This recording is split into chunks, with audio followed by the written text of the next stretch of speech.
নমস্কার বন্ধুরা, রিনার রসনায় সবাইকে স্বাগত। নিয়ে চলে এসেছি আজকে আরও একটি নতুন রেসিপি। আজ আমি আপনাদের সঙ্গে শেয়ার করছি কলিফ্লাওয়ার 65। বানানো খুব সহজ, আর এটা সাধারণত স্ন্যাক্স রেসিপি। সন্ধ্যের চায়ের সঙ্গে খুবই ভালো লাগবে এবং খুব অল্প সময়ের মধ্যেই কিন্তু রেডি হয়ে যাবে সুন্দর একটা স্ন্যাক্স রেসিপি। তো অবশ্যই ভিডিওটি না টেনে শেষ পর্যন্ত দেখার অনুরোধ রইল। আর যারা এখনো পর্যন্ত চ্যানেলটি সাবস্ক্রাইব করেনি, প্লিজ চ্যানেলটি সাবস্ক্রাইব করে নেবেন। তো চলুন শুরু করা যাক আজকের রেসিপিটি। তো কলিফ্লাওয়ার 65 বানানোর জন্য আমি ফুলকপি নিয়ে নিয়েছি, জাস্ট ছোট্ট একটু অংশ। মোটামুটি যদি ফুল হিসাবে গোনা যায় তাহলে হয়তো 5 থেকে 6টা ফুল আছে এখানে। তো এটাকে প্রথমে ছোট ছোট টুকরো করে কেটে নিতে হবে। আর ফুলগুলোকে আলাদা আলাদা করে নিচ্ছি প্রথমে, আর একটু লম্বা লম্বাই থাকবে। তো সেখান থেকে দেখুন একদম ছোট ছোট করে আমি কেটে নিচ্ছি। বোটার অংশ মতো রেখে আমি কেটে কেটে ছোট করে নেব। 4 টুকরো করে একটা ফুলকে যদি নিই তাহলে এভাবে লম্বা লম্বা একটা টুকরো বার হবে। তো সব ফুলকপিটার সবটা আমি কেটে নিলাম। আর এখানে 5 থেকে 6টা ফুল আমি নিয়ে নিয়েছি। তো সবগুলোকে 4টে টুকরো এরকম করে ভাগ করে নিচ্ছি। এবার কেটে টুকরো করা হয়ে গেছে। এবার একটা পাত্রে তুলে নিচ্ছি। এর ভিতরে আমি জল দিয়ে ধুয়ে পরিষ্কার করে নেব। প্রথমে জল দিয়ে ভালো করে ধুয়ে এটাকে পরিষ্কার করে নিতে হবে, ভালো করে কচলে। জল দিয়ে পরিষ্কার করে ধুয়ে নেওয়ার পর একটা কড়াইতে আমি জল গরম বসিয়ে দেব। তার ভিতরে আমি লবণ দিয়ে দিলাম ছোট কাঠের চামচের হাফ চামচ। এবার এর ভিতরে টুকরো করে রাখা ফুলকপিগুলোকে দিয়ে দেব। অন্তত 3 মিনিট ভাপ দিয়ে নেব। তো 3 মিনিট হালকা ভাপানোর পর আমি ফুলকপিটা জল ঝরিয়ে নিচ্ছি। এর ভিতরে কিন্তু আমি আর কিছুই দেইনি, শুধুমাত্র সামান্য পরিমাণ লবণ দিয়ে 3 মিনিট অন্তত গরম জলে ফুলকপিটাকে ভাপিয়ে নিতে হবে। পুরোপুরি সিদ্ধ করে নেওয়া যাবে না। এবার একটা ব্যাটার বানাতে হবে। তার জন্য মিক্সিং বলে আমি 4 চামচের হাফ চামচ রসুন বাটা, 4 চামচের হাফ চামচ আদা বাটা,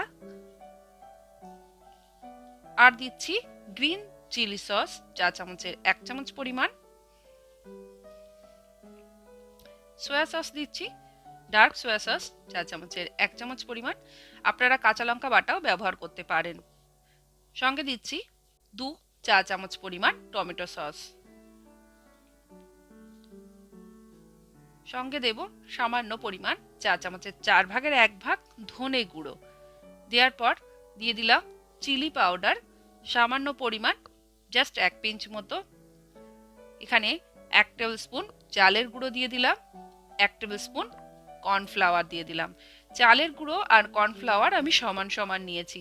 আর যেহেতু এখানে ফুলকপির পরিমাণ কম আছে, তো সেজন্যই আমি অল্প পরিমাণে নিয়েছি। আপনাদের ফুলকপির পরিমাণ অনুযায়ী এটাকে বাড়াতে বা কমাতে পারেন।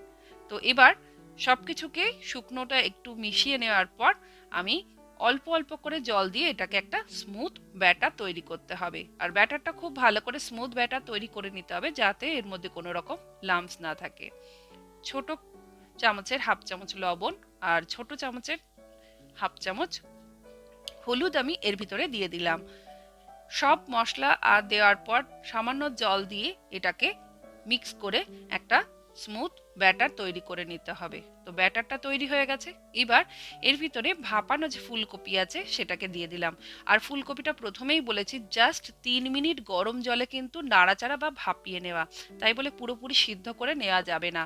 সিদ্ধ করে নিলে কিন্তু কলিফ্লাওয়ার 65 আপনারা বানাতে পারবেন না, কারণ এটা ভাজার সময় বা এটা বানানোর সময় কিন্তু পুরোপুরি গলে যাবে। তো অবশ্যই ফুলকপিটা যেন শক্ত থাকে, সেটা অবশ্যই মনে রাখতে হবে। তো এটাকে 10 মিনিটের জন্য আমি ছেড়ে দিয়েছিলাম। তো 10 মিনিট পর এটাকে ভাজার পালা।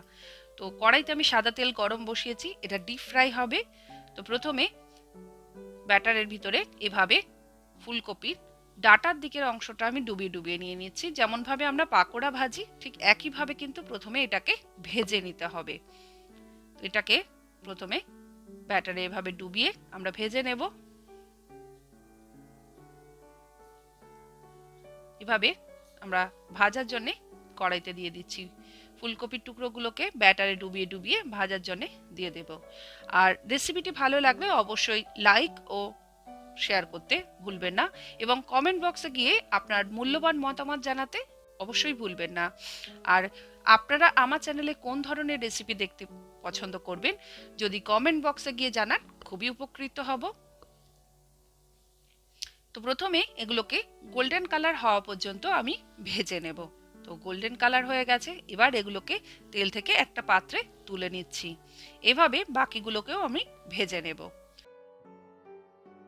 তো বাকিগুলোকেও একইভাবে আমি ভেজে নিচ্ছি। আর যতক্ষণ পর্যন্ত না গোল্ডেন কালার হচ্ছে ততক্ষণ পর্যন্ত কিন্তু আমরা ভেজে নেব। এগুলোকে ভেজে নিলাম। আর অবশ্যই ব্যাটারটা কিন্তু খুব বেশি মোটা করা যাবে না, সেটা খেয়াল রাখতে হবে।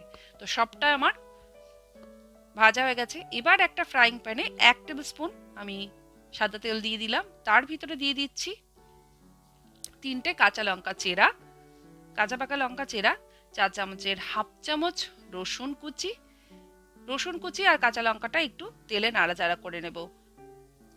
একদম বেবি কারি লিভস মানে নতুন পাতা বের হয়েছে সেই পাতা স্ট্রিপ আমি 4টে নিয়ে নিয়েছি। দেওয়ার পর আমি ফোড়নের ভিতরেই দিয়ে দিলাম। দেওয়ার পর একটু নাড়াচাড়া করে নেব। আর কারি পাতা দেওয়ার সময় অবশ্যই সাবধানে দেবেন, কারণ কারির পাতা তেলে দিলে কিন্তু খুব জোরে ফুটে গায়ে এসে পড়তে পারে। এটাকে একটু হালকা নাড়াচাড়া করে নেওয়ার পর আমি ভেজে তুলে রাখা ফুলকপির টুকরো বা পাকোড়ার শেপে যেগুলো বানিয়েছিলাম সেগুলোকে এর ভিতরে দিয়ে দিতে হবে। তো এটাকে দেওয়ার পর এর ভিতরে একটু টস করে নেব। জাস্ট 2 থেকে 3 মিনিট এটাকে একটু নাড়াচাড়া করে নেব। তাহলে কারি পাতা আর রসুন এবং লঙ্কার যে ফ্লেভারটা সেটা কিন্তু এই পাকোড়াগুলো অ্যাবসর্ব করবে। তাতে কিন্তু 65 এর ফ্লেভার আরও বেশি সুন্দর হবে। নর্মাল ফুলকপির পাকোড়া যেমন হয় ঠিক সেভাবেই এটা বানানো হয়েছে। দেন তারপরে কিন্তু এইভাবে তড়কা লাগাতে হয়, তাহলে কিন্তু এটা কলিফ্লাওয়ার 65 রেডি হয়ে যাবে। তো রেডি হয়ে গেছে কলিফ্লাওয়ার 65। বানানো খুব সহজ এবং ঘরোয়া কিছু উপকরণ দিয়ে কিন্তু বানাতে পারেন শীতের সন্ধ্যায় এমন একটা সুন্দর স্ন্যাক্স রেসিপি। আর কেমন লাগলো আজকের রেসিপিটি অবশ্যই আমাকে কমেন্ট বক্সে গিয়ে আপনার মূল্যবান মতামত জানাতে ভুলবেন না। রেসিপিটি ভালো লাগলে অবশ্যই লাইক ও শেয়ার করতে ভুলবেন না। আর যারা এখনো পর্যন্ত চ্যানেলটি সাবস্ক্রাইব করেননি প্লিজ সাবস্ক্রাইব করে নেবেন এবং পাশে থাকা বেল আইকনটি ক্লিক করতে ভুলবেন না, কারণ আমি যখন কোনো নতুন রেসিপি আপলোড করব আপনি কিন্তু খুব সহজেই তার নোটিফিকেশন পেয়ে যাবেন। দেখা হচ্ছে পরের দিন আরও একটি নতুন রেসিপি নতুন ভিডিও নিয়ে। সকলকে পাশে থাকার অনুরোধ করব। ভালো থাকবেন সকলে।